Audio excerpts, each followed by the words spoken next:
Our thoughts on the documentary Jim Henson Idea Man. Grab a drink, grab a snack, and let's go back. Hi guys, and welcome back to another episode of Gen X Unfiltered, the podcast. What's up, everybody? Hey. Eric, we're going to just go right into it, and you're going to take us away on the topic for this. I like to make it awkward. No pressure. Just throw it right to it. Kidding. What an awkward throw. But sometimes if you think too much, it gets jumbly. Thinking too much is never a problem of mine. See, you've thought too much. All right, go ahead, Eric. Take it away. So we watched Jim Henson Idea Man, which is a documentary on Disney Plus a couple days ago. And we're going to talk about Jim Henson, kind of our remembering and our experience with his, Sesame Street, the Muppets, all of the Jim Henson different products out there. Yeah. And we're just going to get into it and, our thoughts on the documentary and how well they did a job of talking about Jim Henson's story. I think that for me, at least, I didn't know anything about Jim Henson. So, I mean, it was kind of enlightening for me. Yeah. Like, I didn't even know he did Fraggle Rock. So that's about where I am with the whole Jim Henson. No, obviously knew Jim Henson. I mean, he was such a huge part, I think, of all of our childhoods, Yeah. He was, but without me even realizing I definitely knew who he was. I remember when he passed away and stuff like that, but I think I had no idea about sort of coming up and how it all started and Steve stuff. knew Jim Henson and Muppets, Fraggle Rock, Sesame Street. You, not so much. I mean, I watched those shows. I just didn't know. I knew Jim Henson the name. Like, I know Jim Henson the name. I just didn't know a lot about it. I mean, I think when before we watched, I even asked you guys, is he still alive? Like, I had no idea. Yeah, for sure. Yeah. Well, for anybody out there who's not sure who Jim Henson is, maybe I should do a little quick bio on Do it. On the man himself. Do it. Okay. Who is Jim Henson, Eric? All right. Now that made this really weird. No, it's just called throwing. Yeah. Throw to you. All right. Great. So Jim Henson was an American puppeteer, animator, and filmmaker, best known as the creator of The Muppets. He founded the Jim Henson Company and was the creative force behind iconic shows such as Sesame Street, The Muppet Show, and Fraggle Rock. Henson's innovative puppetry and storytelling left an indelible mark on children's entertainment and pop culture. His characters, including Kermit the Frog, Miss Piggy, and Big Bird, have become beloved figures worldwide.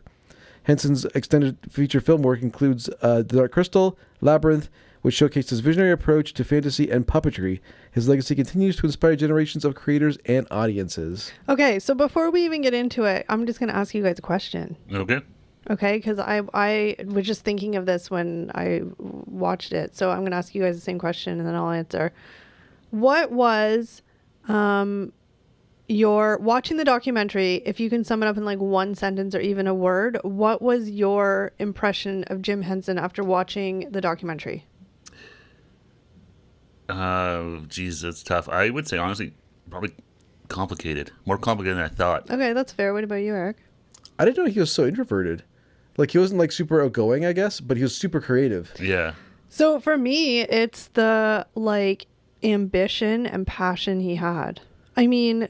we're talking about a guy who made puppets, but it was everything, and he put everything into it. And I mean, just watching the documentary, which we'll get into, I mean, he literally was there for he wasn't, I don't even know the words. No, he wasn't a guy that was, making money and sitting at home. Or that, he didn't get to that point where he kind of stepped away and was in the office and sort of running the company but he was there right up to the end. He was there with his hand up in a puppet underneath the stage doing the work. Yeah. He wasn't kind of as the company grew, he didn't kind of step back and let other people do it. He was there hands-on the thing for the entire me, time. Though, is that because he was so passionate and believed in it so much, and it was just his passion. Well, I think he loved it. He wanted to do that, make the puppets, run the puppets, create the content. He was a creative guy. I don't think he wanted to be the businessman that's running a company and in an office and creating deals and this and that. The documentary was really interesting, though, because it started off talking about how Jim Henson just wanted to get into TV. Mm-hmm. Yeah. He didn't want to be a puppeteer right off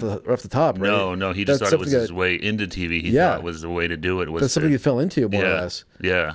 So I thought that was really interesting because I always thought Jim Henson was this master puppeteer. He went to school for it and learned how to do marionettes and puppets, but that wasn't the case at all. Here's my question though: you saying about wanting to be in TV, because I don't remember or if it was even said. Did he want to be on TV or just involved in TV? Involved in TV. He wanted to work at a TV station. Okay. Yeah, I think as a kid he saw TV and was like, "Wow, this is awesome and it reaches so many people, and I just want to be in the TV business. But he didn't. Yeah. It was not like he strived to be an actor or something like that. No. Okay. Yeah, he just wanted to be in the business, and he kind of thought, hey, with puppets and stuff like that, this might be a way to get in there. One of the significant moments, and I don't even know who said it. I couldn't tell you. They interviewed a lot of people, but I think that they said that, I don't know if Jim Henson had said it or somebody said it about him, but it's like he always knew he was going to do something big. There was something big he was going to do. He always knew that. It was just, what was it? And it ended up being puppet. I don't think they thought that's what it would be. Yeah, exactly. Like he always had a passion. Yeah. And they could, like, you know, his peers could tell, right? He's going to do something big. Yeah. Well, and even sort of with the whole puppet stuff, like didn't even start doing that it wasn't for kids at all. No. That kind of fell into his lap almost when the children's television workshop sort of started, and they were like, hey, we're trying to make like educational content for kids, and we think sort of what you're doing with the puppets and stuff like that could... It was pretty crazy because like the documentary starts off like you were saying, like his early career in TV and stuff, and with the Muppets, it goes all the way through till, you know, the end after his movies and his death and stuff, right? Yeah. Mm-hmm. But you're right, like early on, the Muppets were like, you know, very violent. Yeah, they would hit each other, fight each other. One at a time, they shot one of each other. We got shot in the head for a commercial. Yeah, they were all just jokes and funny and goofy, and it was just a creative outlet for them. And then, it was kind of like this children's television workshop started, and they were like... and it was interesting because like the commercial work, it wasn't something he was like super passionate about, but it gave him like the means to go make his small films and more of his passion projects. It would pay the bills. So if I remember correctly, and I probably don't, but I mean, he was obviously trying to pitch all his puppets and stuff like that to lots of networks. I remember that part of it. He was always trying to pitch his stuff. Yeah. Before like Sesame Street and all that, is that when he was on Saturday Night Live? He started being on there? No. Was it Saturday Night Live? They did do skits in the first season. But was like Sesame Street still? No, it wasn't Sesame Street wasn't a thing. Sesame Street was first. What was it? It was 73. Sesame Street came out first. Then the Muppet Show came out after. No. But I'm talking about on Saturday Night Live. They had those random skits with those puppets. I thought that was before he had his TV shows, and that's what kind of... I don't know. Good I don't question. remember. I thought the impression I got was that Sesame Street was out. It could have been. I have no idea. And the Muppets of Jim Henson were on SNL as more of an adult way to like get, you know, an audience looking at the Muppets. Oh, it's just crazy that they had, you know, Jim Henson was on Saturday Night Live, but that was a really random pairing, and it sounds like they hated it because they couldn't even write their own material and stuff like that. They would just they would be told, here's what's going to happen, here's what the public can do. It sounds like it was an awful experience for everybody. The writers hated working like writing dialogue for the Muppets, and Jim Henson hated... The puppeteers hated doing the work for it. Yeah, because they had no creative control at all. It was like they had the scripts written for them. Yeah, it sounded like it was just not a good mix for anybody. It didn't last long. But wait, before we go any further, because I remember Steve saying this and he said it numerous times, and I'm surprised he hasn't said it yet. But it's not a bad thing, but I'm just saying, you talk about the biggest thing that surprised you about the whole documentary. Oh yeah, how they came, the name Muppets. Yeah, you're like blown away. I had honestly never really thought about it, but then it was, it's a combination of marionette and puppet. I was like, oh, that makes total sense. Yeah, exactly. But I never had heard that, and I know I was kind of where Muppet came from. I didn't know. Yeah. I thought it was just like a pun for puppet, but it's like, oh yeah, marionette, because it had arms that you could move with like sticks almost, and then it was a puppet, so Muppet. We should also talk about too, before we get too far in the timeline, like his wife was very involved. Well, I was going to say, we kind of glossed over it, but his wife was a major starting factor for the two of them for the first, 10 years or whatever their career. The first company they created, it was a 60-40 split between the two of them. Yeah, like she was a driving force with him to get this thing started. And she was older than him. Yeah. Older lady. And she kind of, when she started having, they started having a family together, she kind of stepped away and not necessarily what she wanted to do, it sounds like. And that's where I said there's a lot, it was all these, you don't hear about that stuff, but like, there's definitely, I think she had some resentment there. Oh, yeah. That she was kind of, had to step away, but she still wanted to. Yeah, she wanted Jim at home cared more about, with the family. Yeah, but she wanted, when he wanted to be working. But she wanted to be working, like she said. That was sort of one of the dynamics. Was when he came home, he wanted to talk about the family and the kids, and she wanted to talk about business, the Muppets and the productions. Because he was away, because like that kind of. I know we're jumping, but it's hard not to. But like the first big break he got was in the UK, right? No, that was for that's how he got That's the Muppet Show. Okay, that's how he was trying to get the Muppets on TV, and no one wanted to do it. My point around that was like we're talking about like he would be gone for like months and months and months and months and months and months in the UK when Before he was doing whatever the Muppets, time. yeah. So yeah, like when he came home, he's just like whatever, and then meanwhile she's been at home with 5 babies, and she's like, no, I want to hear this. Yeah, I want to do more than just be a housewife. I want to, she had aspirations. She was a creative individual and stuff on her own, and wanted to do that, not just be a mother and raise kids who had a lot of other ambitions and aspirations and stuff. Well, her role changed a lot from early on when he brought in guys like Frank Oz and more people to work on the creative with him. His wife slowly got pushed out. Yeah, well, and that's the thing too. Like you really talk about Jim Henson, but it was not just Jim Henson by any means. There's a whole lot of people that were working with him, helping him, supporting him. Well, I mean, of course, I mean, it just kind of goes hand in hand. Yeah, but. Yeah, like I had to take a pause because I kind of was thinking about one thing, but thinking about another thing. But I mean, like for somebody like me who, again, I knew the Jim Henson name. I knew he was the Sesame Street guy, and the Muppets guy. But like well, here's a question. Did you guys watch the Muppets? Oh, yeah. I know we all watched Sesame Street. I love the Muppet Show. And Sesame Street, but I loved the Muppet Show when I was a kid. Was that with the 2 old grumpy men? Yeah. The grumpy old man. Grumpy old man. That's where they come from. They would sit in the balcony seats there and. Did that have the whole little? Yeah, that was the whole big opening. Yeah, that's the Muppet Show opening. Memory unlocked. Yeah, so you did watch it then? I mean, I did. I don't think I would say I religiously watched it, but again, even for the limited time I did watch it, I have those like the grumpy old man, the song. Like maybe I did watch it more than I thought. I watched Fraggle Rock a lot more. Fraggle Rock as well. And I didn't realize that was Jim Henson. Until you guys. Oh yeah. No, that Fraggle Rock. I mean, they were like such big sort of tentpole shows. I think of our childhood, like Sesame Street as a kid. Oh gosh, like everybody watches that when you're like 2 to 5 maybe, or I don't know what the age range is, but so I remember watching that for sure, and obviously the Muppets watching that. Yeah. Well, I remember they talked a lot about the Sesame Street because I mean that's obviously such a huge show, and isn't it like the longest running TV show or something? Yeah, for kids probably. They were talking about how like he wanted to create this big over the top puppet, which was Big Bird, and the specifics of creating it and how like complicated it was. I also thought that the Kermit story was not funny, but interesting because it was literally like his wife's jacket or his mom's jacket. The original Kermit puppet, and it's just so like janky, but it's like an iconic puppet. Yeah. He really, obviously they kind of refined the look of it and stuff, but it's not like he really liked using it because he realized just with your hand how much emotion you could convey in a puppet's face just by opening your mouth a certain way or your hands and stuff like that. Yeah, and I thought that I'm just having these little moments that I remember in the documentary, and then how I already forgot my train of thought. So continue. I literally one thing I thought was really cool, and I kind of never really thought about it, but how they actually made the puppets work and what they did, and oh my god, those seeing people... them underneath, and they basically had a little small TV. A monitor underneath it in front of the monitor, so they could see what the camera was seeing. But they look so uncomfortable. They're like lying in this tall, squishy space. Oh yeah, they showed the opening of the Muppets movie where it's Kermit singing in the bayou. Yeah, and like Jim Henson is like in a barrel in like an underwater like container like for I'm like that would be so claustrophobic. Yeah, well, yeah. It's like oh my god, but you realize you kind of don't forget because it is a Muppet, a puppet. Yeah. That there's somebody underneath it somewhere squished into a tight space controlling it and making it talk and all this stuff, and it's like wow, seeing that was actually really interesting how much goes into that, and like that's just like a workout. I know.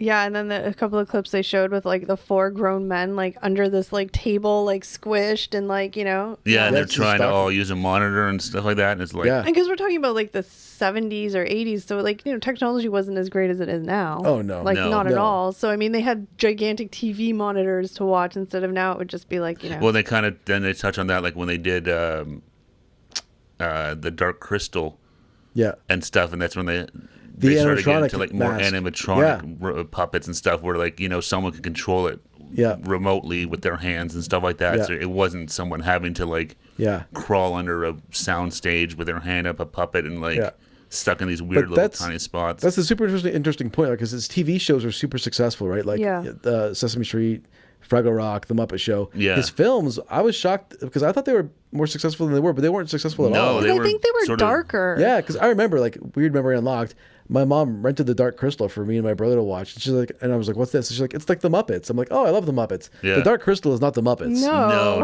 not at all. Yeah, they were very out there.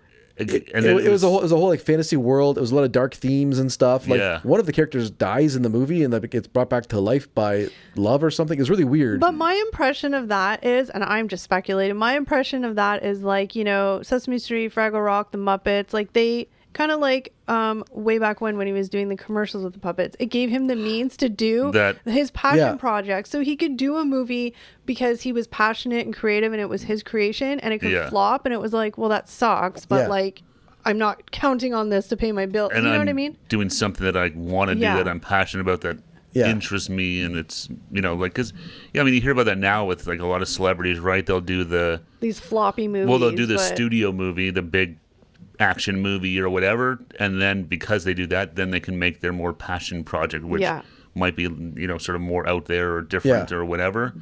So it's almost like the Muppets and Fraggle Rock and all that stuff. That was where his make the money, keep the powers employed. That be happy, and because they do those, I can take the chance. And exactly. Did either of you guys watch like The Dark Crystal or Labyrinth? Really? Okay, let me. Steve. I did, but I think I saw them once, and that was it. And I was just kind of like, man. I don't even think I watched the Muppets in Manhattan or whatever that was. I didn't watch any of those. Oh, I forgot about those too. The Muppet movies, yeah. Yeah, I remember watching those. They had a lot of celebrity cameos in those. And even I totally forgot because the Muppet Show was like, it was like it was a weird kind of variety show mix, but it had like a ton of celebrities on it too. Well, they talked about that in the documentary, how it was such a hit that these huge big name celebrities wanted to be in it with the puppets, and they had too many. They didn't have enough shows to put all those celebrities in. Isn't that crazy? Yeah. It's a great story of the Muppet Show, like how he shopped that to all of the big networks, and they all turned him down. Yeah. He went to the UK, produced it independently, and it became this massive international hit. Yeah, which caused him to have to be in the UK for like months and months months at a time. And just the grind of doing those shows where they said, like every week they'd do a new one, but it was almost like a Saturday Night Live where they would script it all and choreograph it all within that week and rehearse it and then do it. That I don't think it was live, but then do it the one night. Yeah. But so it wasn't like they had a ton of time to like pre-plan it, and it was it seemed like a very chaotic and like hectic show to shoot, almost like a Saturday Night Live where it's like, we got a week to come up with, create, produce, and shoot this thing in 7 days. And another thing they talked about really quickly, because some of his kids were in the documentary being interviewed, was that all five, I shouldn't say all five, but a few of his kids at least kind of like, went into the business with him. But they all started, they all had their different like niches. Like I think one of the daughters was very into like the costume. Creating the puppets and stuff like that. But then the one son was more into like the... Very techy. Yeah, the tech guy. But like it sounded like, they all kind of started from the bottom, worked their way up, and, it's just like... Yeah. Well, because the one, I think it was his oldest son, said that like it was weird the first time kind of working with Jim, not his dad, but working with Jim, and like... They said he was so much different on set. He was much more lively and fun. And really? Because he loved it so much, like obviously at home, he's trying to be dad and, trying to be somewhat strict and, be a parent. Be a bit of an authority figure. Yeah, but like when he got on set and he was now Jim, the boss, who was doing what he loves and having fun doing it, like, it was like a totally different person, really. I mean, the one thing I can say that I remember from watching the documentary was that nobody had anything bad to say about him. I think the worst things people said about him was that Eric's gonna... I'm just trying to think. Yeah. I'm not gonna fact check. No. I'm just saying. I think the worst stuff that was kind of said was that he was like a workaholic and like the typical like he just didn't really know when to like stop. And blah, blah. Definitely. But he sounded like he was very good to the people that he worked with him or worked for him, and all that kind of stuff. Definitely sounded like it, and I mean after all these years, like there's never really been anything that's come out since his passing about. Any kind of stuff. And I mean, obviously there was, him and his wife had their issues and stuff. Well, I think the fact that he was never around. Well, but even his widow now, like, still was, they had a good relationship and all this stuff. And no one really had anything bad to say about him. And it seemed like was she on the documentary? No. She was she on there? I can't know if that was her or not. Okay, but she would be like 90. Is she still alive? Do we know that? Good question. Not sure. I forget. I don't think she was on it. His two or three of his kids were. Two kids, the son and daughter. The son and the daughters were, yeah. Because his one son mentioned that like Jim was kind of he wanted to date after he was like a bit of a player after he got divorced. Yeah. He's like he just wanted to date, not have serious relationships, and just kind of have fun, and not have to, Yeah. None of the commitment stuff. Again, I mean, but they also, so they had met in college. So they were very young when they got married and blah, blah, blah. And then obviously he became very successful and was like never home. I mean, that in itself is probably a reason why, their marriage didn't last, just not being physically there. But I mean, but even as kids talking about their childhood and stuff, it sounded like, they didn't have any gripes about it. No, at least the ones that were on camera didn't have any kind of like, he was never around and we were forgotten. It didn't seem like that was the case at all. Anytime Jim had to make a big decision, he let the family know, like when he was going to buy the rights to the Muppet products, right? That's right. They talk about that when the company that produced the Muppets, whatever, I don't remember the name of it, but it was being bought by another bigger conglomerate. Yeah. And he was worried he was going to lose control of all his Muppets and his life's work. Yeah, he was worried it was all going to go. So he basically thinks that he mortgaged everything to buy it for himself. The rights. Yeah, which is. And he told his family, like, "I'm going to do this. It's a big risk." But they were like, "Yeah, do it." Yeah, his wife was like, "Yeah, like you have to do this." Yeah, like you need to control that because who knows what they're going to do with it and ruin potential legacies or.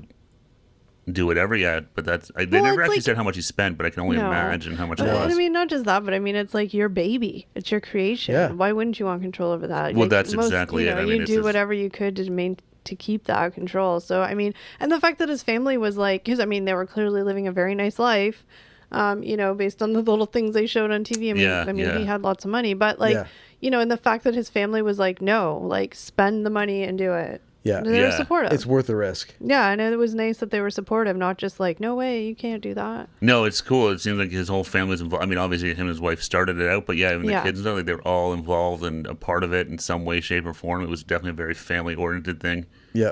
But it was actually, the one thing too was cool to meet like the other people that worked, like, was it Frank Oz? Frank Oz, yeah. And some of those guys too that kind of helped, sort of different. They designed a puppet. Some of them were the writers and all this stuff. It was, it's interesting to kind of see the whole backstory of the whole team and how it all kind of formed out. You kind of just think, like you said, Jim Henson just kind of one day was like, I'm going to make a puppet show. And then, boof, it just kind of happened. I mean, I thought it was really cool. Like, Frank Oz explained how Bert and Ernie came to be. Oh, I remember that, but I don't remember. So, initially, like, Bert was puppeteered by Frank Oz and Ernie by Jim Henson. Mm-hmm. But initially, it was the opposite.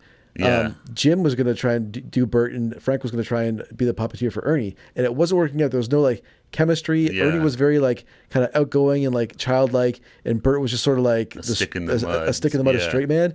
But they swapped. And they realized that Frank Oz made more sense because it was more like his personality to be Bert. And Jim was more playful. So him being Ernie made a lot more sense. And then they could kind of bounce off each other like they did in real life through the characters. Yeah, that was actually really interesting to hear. That just kind of unlocked another thing that I remember from the documentary was when they were talking about Sesame Street and how initially it was just like the street scenes, it was just people. Yeah. And they're like, we couldn't figure it. Like, it just wasn't like, it just wasn't. It was too dull, they said. So that's why they added in Big Bird and Oscar. And they're like, as soon as we did that with the people, it was like the whole street just came to life. So it's like these weird little things, right? Like that, just like us being like, I mean, we can't imagine Sesame Street without Big Bird and Oscar on it. But initially, that's not what it was. I love hearing details about stuff like that like we as viewers never really, like, I know. The whole like creative process of how things happen is fascinating. It spoils the magic in some ways, seeing like the puppeteers working with the puppets, because it's like, oh. No, to me it makes more sense in my brain. I'm like, it's just. I get it then, right? Like, I'm like, okay, I get. Yeah, it was just crazy to see like what it takes to make one of those things move and how many people it is and like how they do it. Like I said, like cramming them into like the smallest spaces and all this stuff. It's like, oh my god, like it's absolutely nuts. So they went into the documentary and they showed a lot of clips from the Muppets and Sesame Street. Yeah, so it chronicles his TV success and then his like kind of affiliate movies and buying the rights to his the Muppets back. So then another interesting fact that I didn't know until watching the documentary was right before his death. He died in 1990. Yes, May 16th, 1990. So right up until his death, he was actually in talks with Disney. Could you imagine? Well, Disney did buy it. They actually did buy it? Yeah. Oh, I didn't know. I thought that they said it. They were just in talks. Well, they were in talks. I think Jim Henson died before the deal went through. Oh, okay. Yeah. Okay. Yeah. So he died. But now Disney owns the rights to the Muppets. Right. Okay. Because so they fine. had the clip of him on Michael Eisner, yeah. on Okay, like yeah, CNN yeah. or whatever, like to announce this partnership. But it Yeah. wasn't finalized before his death. So Right, no. when I asked you guys, is Jim Henson still alive? Because I had no idea. And you guys were like, yeah. And I went on Wikipedia before the documentary because I just, can't wait. But he died at like, what, 53? 53 years old, Yeah, yeah. He's so young. Yeah, he was really young. Yeah. Like so young. So I got a little blurb about his Yeah, death. go ahead. So Jim Henson died on May 16, 1990 at the age of 53, like you were just saying. His death was caused by a sudden and severe case of bacterial pneumonia. Henson initially mistook his symptoms for a minor illness, delaying medical treatment until it was too late. By the time he sought help, the infection had progressed significantly, leading to an organ failure and his untimely death. Henson's passing was a significant loss to the entertainment world, as he was a pioneering force in puppetry and animation. Okay, so really quickly before we talk about it even more, I'm going to say, Eric, when we were talking about this before we watched the thing, and we before I even Googled it, you said, and this is just what you knew. It wasn't like whatever you had said when I said, oh, how did he die? And you said, oh, AIDS complications. I thought it was complications from AIDS he died from. So then we were Googling, because obviously the documentary is not going to talk about that per se. Because I remember hearing this when I was a kid. I was like, oh. Yeah. Well, because I remember you said that, and I was like, really? My guy had never heard that before. So we Wikipedia'd it and read articles, and that was the rumor. That was a rumor because, like, at the time, like in the early 90s, celebrities who were dying of like illnesses, like pneumonia and stuff, it was it ended up being complications from AIDS, like Rock Hudson and people like that. Yeah, Freddie Mercury and all this stuff. So there were assumptions made that Jim Henson was the same thing, but it turns out it wasn't. Doctors did say, like, no, that wasn't it. It was just literally he had an infection and it just went bad. And probably because of the fact that he worked 8,700 hours in a day, his immune system was probably just what I assume, But it's just interesting that, like, because when you said that and and then we Googled it and you're like, oh my gosh, where did I hear that? That's weird. But then it literally said that was actually a rumor at the time. But it's just funny, after all these years, that's still sort of what you thought until I mean, it doesn't matter. He unfortunately passed away, but it was just interesting the rumors that get spread that aren't even especially back then where that happened where they would sort of say, oh, these people had pneumonia or something, and then it would come out later that they had AIDS and stuff as well, because it was still a bit of a mystery and a kind of hidden. So then the documentary sort of wraps up with Jim Henson's funeral, right? Yeah. It was actually really sad. Like, there's big birds singing, it's not easy being green. Yeah, that was really sad. Yeah. It was really sad, but I actually effing loved what he did. He had written out stuff before he had died, because whatever. So I think it was his friend or his kid, I don't know who the eulogist guy was, the guy giving the thing, but he was literally reading the words from Jim Henson, I think, and then his friends too. But I was like, this is freaking genius, because he's even reading, he's like, well, if you guys are all here right now, it means I was like, this is amazing, because so many people laughed. I mean, it's obviously a funeral, it's sad, but it just like, it was like he was there speaking. I love that. I want to really do cool, that. I want to do that. Okay. Start writing it. No, but I'm just saying, I thought that how cool was that for like all of his friends and family to like literally hear his words at his funeral when they're so sad. No, it was really cool. And he sort of like, hey, I think you should have some people to come out and say some nice things about me and have this song and have this puppet do this and all this stuff.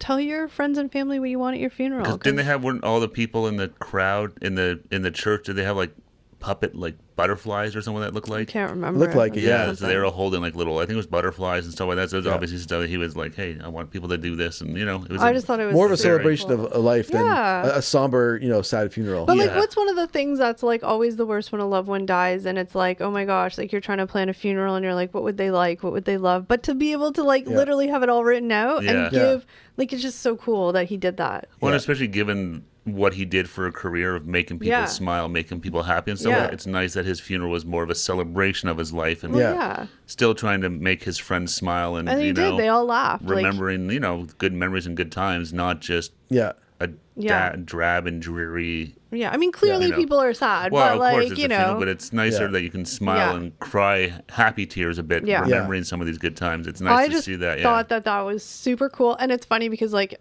after watching the documentary, I'm like, that's so Jim Henson. Yeah, I know. I don't know why. I was just like, that is so something he would have done. Yeah. No, but it was cool.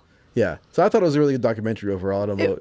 but you too. Coming from a perspective of somebody who literally knew nothing other than his name, I thought it was really interesting, and just sort of, again, to me, the thing that sticks out the most was just his passion for everything. Yeah. Yeah. No, I thought it was really interesting. Like I said, obviously knowing Jim Henson and knowing a little bit, obviously watching his stuff growing up and knowing how he passed away and stuff like that. It was really interesting just to kind of see how he got to where he was, and I kind of forgot how big the Jim Henson universe was and his name and how much he had done, and I kind of forgot about that. So it was really cool. And it was Ron Howard, I think, directed it too, right? It was Ron Howard, yeah. It was really, really well done. So with that in mind, do you guys have a favorite Jim Henson character or a couple favorite characters? Okay, here's the thing: is I may accidentally say things that aren't Jim Henson. Well, I don't know who else did puppets, Homer but like Simpson. You know me, I get confused. I mean, I don't know. Would I say I have a favorite character? I didn't watch them all enough to like really have a favorite character. I mean, Sesame Street was probably the most. Yeah. But even then, like... what about Miss Piggy? She was sassy and fun. She was sassy, but, I did enjoy her. I liked I don't even know if they were good or bad, but I remember on Fraggle Rock, the dog. I liked the dog. Oh, the old man's dog, the big was that actually a real dog? No. Oh, okay. No. It was a big shaggy dog. I liked the owner dog. was real, the older man. Okay, but it was his dog, yeah. I liked the dog. And on Fraggle Rock, there was a couple characters. I liked the ones with the orange hair. I don't know who it was. Yeah. But, you know what's actually really weird about Fraggle Rock? Remember like the little construction worker Muppets? Yeah. The little green guys that was building stuff. And was that the Lemmings? They look like Lemmings. They do look like Lemmings, yeah. You're close, but the Fraggles would always eat the construction materials, like the buildings and stuff. When I was a kid, I thought it looked delicious. I want to eat them too. Ew, okay, Eric. That's something to talk to your therapist about. Yeah, I know. It looked like icicles. Okay. Anyway, but maybe the Lemmings were inspired from Fraggle Rock. Probably, because they sure look like it, yeah. Maybe. Connection made. I bet you, I guarantee you there's probably some connection there. It actually made me think just real quick, as you were talking about Miss Piggy, when they were developing the Miss Piggy character, and she was, in the one scene, she was supposed to slap Kermit for the first time. Yeah.